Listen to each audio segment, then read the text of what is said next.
এই পৃথিবীতে যে আমাদের এই বিপর্যয়, এই যে ফাসাদ, এগুলি হচ্ছে আমাদের গুনাহের দরুন, গুনার কাজের জন্য।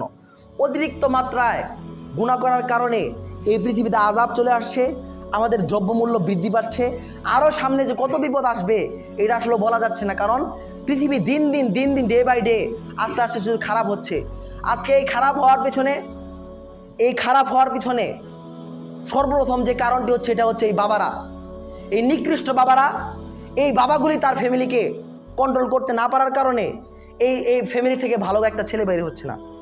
এই ফ্যামিলি থেকে মেয়ে আছে, এখানে কি এরকম ফ্যামিলি নাই যে এখানে যারা বসা আছেন অনেকেরই তো মেয়ে আছে।